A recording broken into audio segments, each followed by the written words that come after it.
지난 주일에 말씀드렸는데요.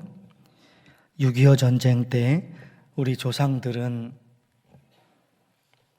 우리나라를 공산당에게 빼앗기지 않고 자유민주주의 국가를 우리에게 물려줬는데, 이제 우리는 우리 자녀들, 우리 후손들에게 어떤 나라를 물려줄 것인가? 지난 주일에 말씀드렸습니다. 지난 주일에 공의와 정의에 관해서 하나님의 말씀을 전했고, 오늘은 공존에 관해서 하나님의 말씀을 전합니다. 우리나라 사람들이 우리 민족의 문제가 무엇인지 잘 알면서도 고치지 못하는 민족의 병이 있습니다. 그게 뭘까? 분열병입니다. 조선시대를 생각해 보세요. 작은 나라에서 사방팔방으로 갈라졌습니다. 김효원을 중심으로 동인이라는 그룹과 심의겸을 중심으로 서인이라는 그룹으로 갈라졌습니다. 김효원이 궁궐 동쪽에 산다고 해서 그 그룹을 동인이라고 불렀고, 심의겸이 그분이 궁궐 서쪽에서 산다고 그래서 서인이라고 불렀습니다. 동인과 서인으로 갈라졌죠. 그것도 부족해서 동인이 저 서인들을 없애버려야지 우리가 권력을 잡는다. 그래서 서인들을 없애버리자. 강경파 북인, 그래서는 안 된다. 온건파 남인. 그래서 동인도 북인과 남인으로 갈라집니다. 거기다가 서인이 남인과 손을 잡았는데 나중에 서로 대립하는 과정에서 서인들이 남인들을 없애버리자 강경파가 나옵니다. 그 강경파가 노론, 그래서는 안 된다. 온건파가 소론. 그래서 동인도 또 갈라지고 서인도 또 갈라집니다. 그리고 여기서 멈춘 것이 아니라 또 북인이, 동인이 북인과 남인으로 갈라졌는데 또 북인이 대북과 소북으로, 서인이 노론과 소론으로 갈라졌는데 그 노론이 벽파와 시파로 또 갈라집니다. 작은 나라에서 이렇게 사방팔방으로 갈라집니다. 조선시대 때 이런 분열이 계속해서 이어집니다. 우리나라가 일본으로부터 해방된 지 4개월이 지난 그 시점에 1945년 8월 15일에 해방되잖아요. 4개월이 지나서 1945년 12월 27일에 미국, 영국, 소련 이분들이 모스크바에서 모스크바 삼상회의를 하게 되는데 거기서 4가지를 결정합니다. 조선민주주의 임시정부를 수립한다. 첫 번째. 두 번째는 수립된 임시정부가 미국과 영국과 소련 그리고 중국 협의하에 신탁통치 여부를 결정한다. 신탁통치를 한다 만다. 그 결정을 한다. 또 한 가지가 총선을 실시한 후에 완전한 독립국가를 이룬다. 그리고 이 모든 것을 위해서 미국과 소련 공동위원회를 구성한다. 이게 1945년 해방된 지 4개월 만에 이 결정을 하게 됩니다. 그런데 동아일보가 그 12월 27일 동아일보 신문에 이렇게 보도를 합니다. 소련은 신탁통치를 주장했고 미국은 신탁통치를 반대하고 즉각적인 대한민국의 독립을 주장했다. 이렇게 동아일보가 12월 27일 1945년입니다. 그때 동아일보가 이렇게 보도를 합니다. 신문도 보세요. 저기 빨간 테두리가 있잖아요. 빨간 테두리. 소련이 뭐라 그랬고, 또 노란 테두리가 미국이죠. 미국이 뭐라 그랬고, 이게 1945년 12월 27일자 동아일보 신문입니다. 이렇게 나오는 바람에 소련이 신탁 통치를 주장했고, 미국은 신탁 통치를 반대하고 즉각적인 독립을 주장했다. 이렇게 나오죠. 그러는 바람에 또 갈라집니다. 지금은 우리나라가 힘이 없으니까 신탁 통치를 통해서 강대국의 도움을 받아 그래야 된다. 신탁 통치를 찬성하는 사람. 그런가 하면 우리가 일본의 지배에서 벗어나서 해방된 지 4개월밖에 안 됐는데 또다시 어떻게 강대국의 지배를 받을 수 있느냐. 그러면서 신탁 통치를 반대하는 그룹, 반탁이죠. 친탁과 반탁, 찬탁이죠. 찬탁과 반탁, 신탁 통치를 찬성하는 사람과 그것을 반대하는 사람으로 확 나눠지게 됩니다. 그런데 거기다가 뭐가 겹쳤냐? 소련이 신탁 통치를 주장했기 때문에 신탁 통치를 찬성하는 사람은 공산주의를 찬성하는 것처럼 비춰졌어요. 소련이 신탁 통치를 주장했어요. 그러니까 신탁 통치를 찬성하는 사람들은 소련을, 공산주의를 찬성하는 것처럼 비춰졌어요. 그러니까 그 사람들이 좌익으로 불려졌단 말입니다. 그런가 하면 미국이 신탁 통치를 반대했으니까 신탁 통치를 반대하는 사람들은 민주주의를 찬성하는 것처럼 그렇게 비춰져서 그들이 우익이라고 불려졌단 말입니다. 그런데 너무나 어처구니 없는 일이 나중에 보니까 동아일보 이 보도가 가짜 뉴스였던 거예요. 소련이 신탁 통치를 주장했던 것이 아니라 미국입니다. 미국이 신탁 통치를 주장했던 거예요. 그런데 동아일보가 정반대로 가짜 뉴스를 저렇게 퍼뜨렸던 겁니다. 그 바람에 모든 국민들은 혼란에 빠져서 그때부터 지금까지 좌익과 우익, 지금은 단어가 바뀌었죠? 진보와 보수로 지금까지 갈라져서 분열과 다툼과 싸움이 끊이지 않고 있습니다. 어처구니 없는 일이죠. 그 당시 동아일보가 제대로만 모스크바 삼상회의의 그 내용을 제대로만 알려줬다면 이렇게까지 혼란에 빠지지는 않았을 것입니다. 그런데 좌익도 아닌데 좌익이라고, 우익도 아닌데 우익이라고 혼란에 빠졌어요. 그 잘못된 오도, 그 잘못된 보도, 그 잘못된 가짜 뉴스에 의해 온 나라가 분열에 쌓여버립니다. 그 흐름이, 그 분열이 지금까지 이어지는 거예요. 1945년에 시작된 그 분열이 지금까지 이어지고 있는 거예요. 우리 민족의 아픔이죠. 돌이켜보면 좌익은 뭐고 우익은 뭔가, 진보는 뭐고 보수는 뭔가, 그게 뭐예요?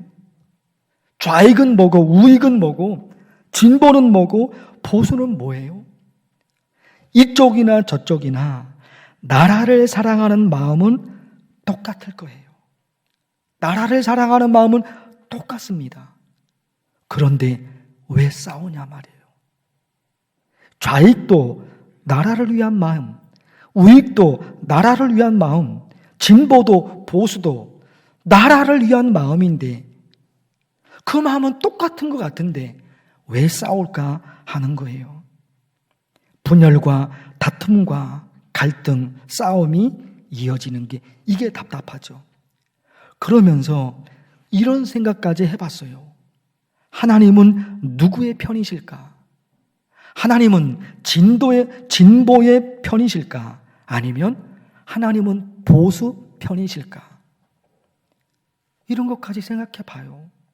하나님은 누구의 손을 들어주실까? 이쪽이다 저쪽이다 그게 아니라 진실한 사람을, 그 사람의 손을 하나님은 들어주시겠죠. 진보지만 진실하지 않은 사람이 있거든요. 자기가 권력을 잡으려고.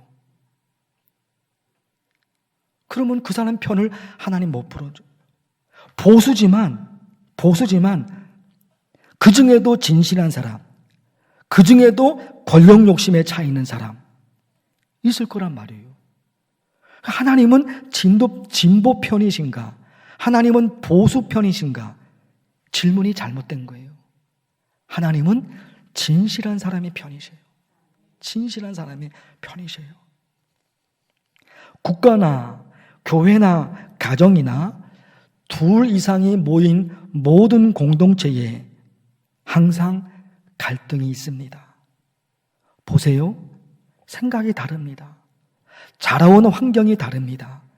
고향이 다릅니다. 다 다릅니다. 좋아하는 것, 싫어하는 것, 이게 다릅니다.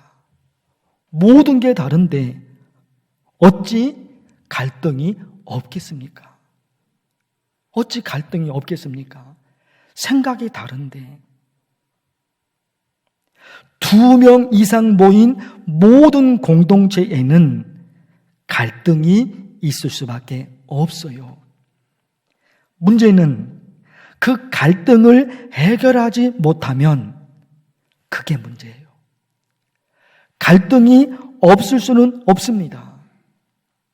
둘이 있어도 갈등, 부부도, 부모와 자녀도, 형제들도 갈등이 있습니다.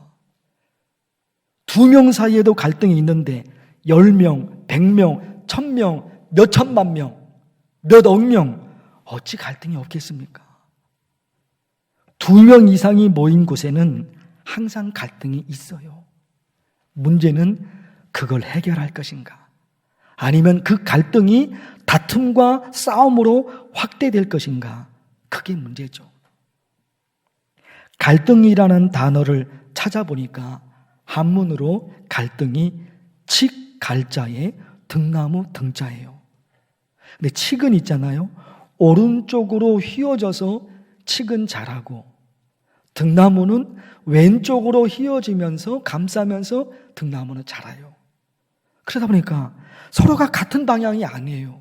칡과 등나무가 같은 방향이 아니라 서로 다른 방향이니까 엉켜지죠. 그래서 나중에 칡도 죽고 등나무도 죽어요. 그게 갈등이에요. 그게 갈등이에요. 엉켜져서 있으니까 그 갈등의 끝은 파멸이다. 그게 갈등이에요. 오늘 말씀 짧은 한 말씀인데 보십시오. 다투는 시작은 뚝에서 물이 새는 것 같은즉. 다툼은 뭡니까?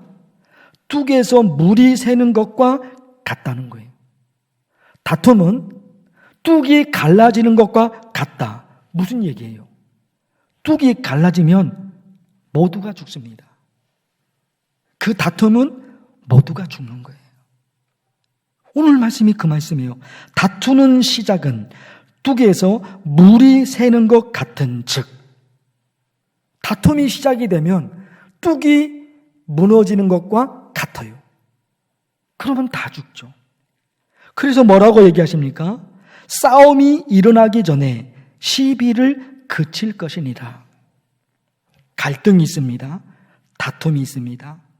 그것이 큰 싸움으로 확대되기 전에 거기서 멈춰야 된다. 이게 오늘 말씀이에요. 다툼과 분열을 해결할 수 있는 두 가지 방법을, 아니 기도의 내용을 말씀드리고 싶어요.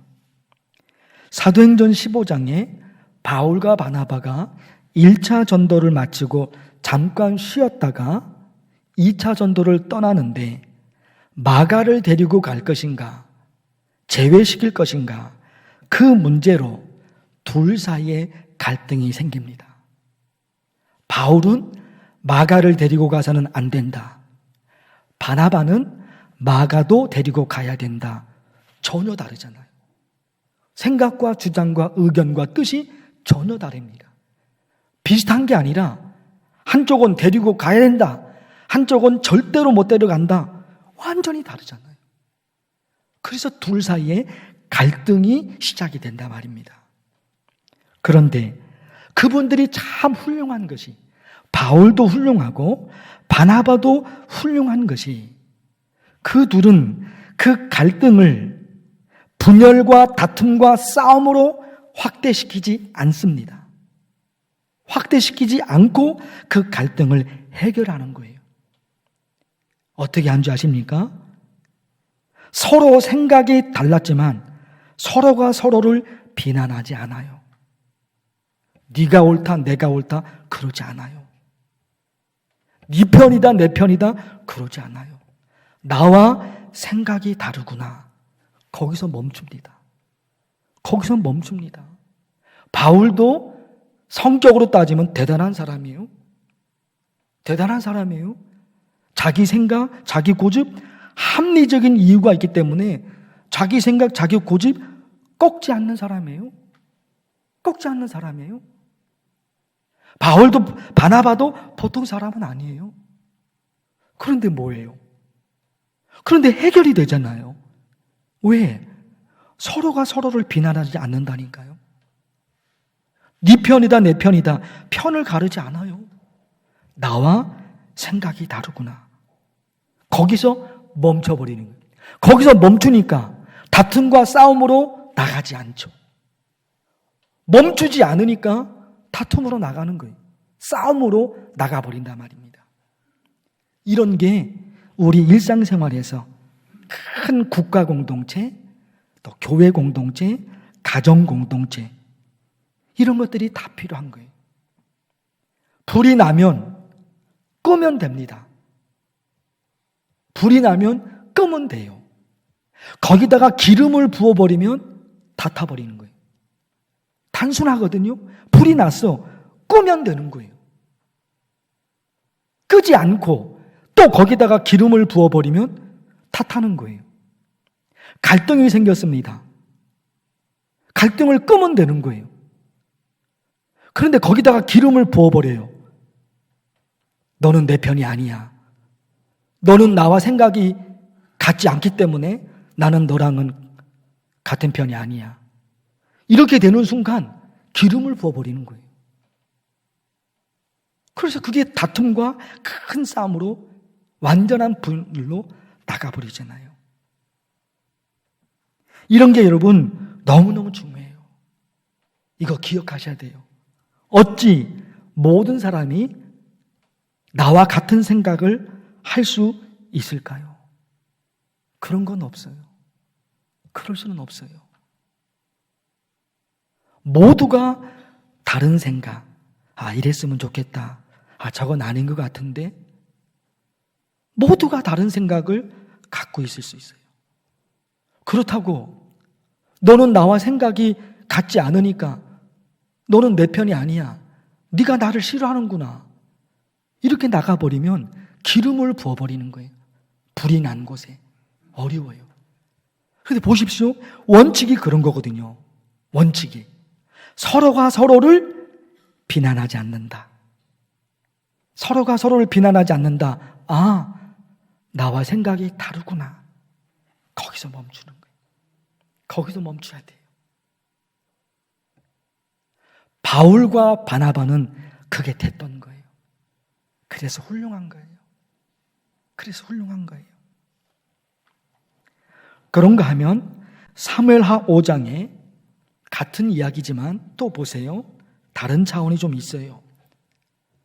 이스라엘 모든 지도자들이 사무엘하 5장에 보면 다윗을 왕으로 인정하고 다윗 중심으로 똘똘 뭉칩니다. 다윗을 중심으로 똘똘 뭉쳤어요. 어떻게 그럴 수 있었을까? 모든 지도자들, 백성들도 참 훌륭한 거죠. 똘똘 뭉쳤으니까 참 훌륭해요. 그런데 역시 다윗이에요. 다윗은 품는 사람이었어요. 다윗은 내치는 사람이 아니라 품는 사람이었기 때문에 다윗 왕 중심으로 똘똘 뭉치는 것이 가능했던 거예요.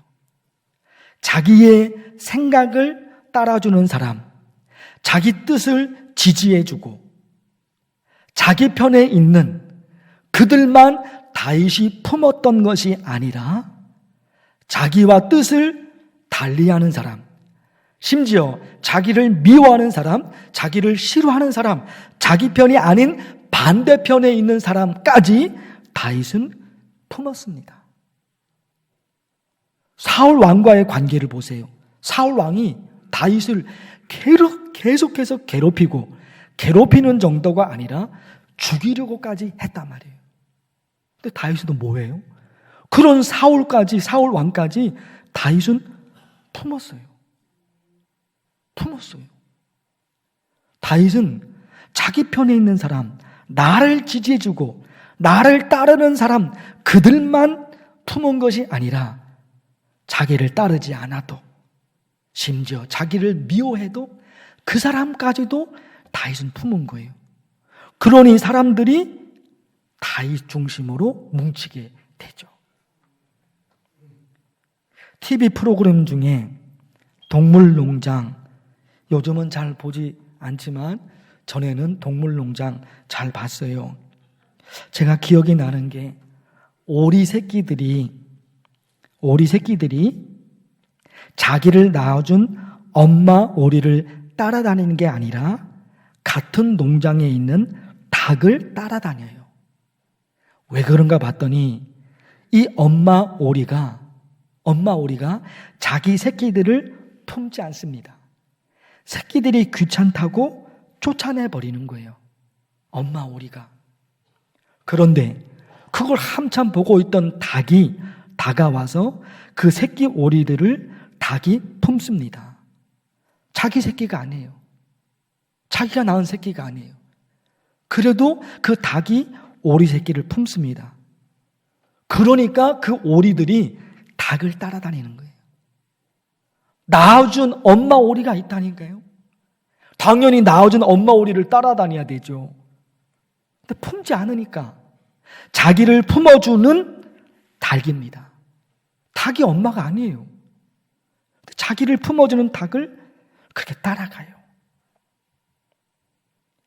이게 우리에게도 있어요. 우리나라 대한민국, 또 우리 만나교회, 또 우리 가정들, 지금 절대적으로 필요한 것은 여기에 있습니다. 이겁니다. 품는 겁니다. 나와 생각이 같은 사람만 품는 게 아니라 나와 생각이 다른 사람까지 품는 거예요. 그때 그 사람 주변에 사람들이 모여듭니다. 더 중요한 것, 그 사람이 하나님의 사람이에요.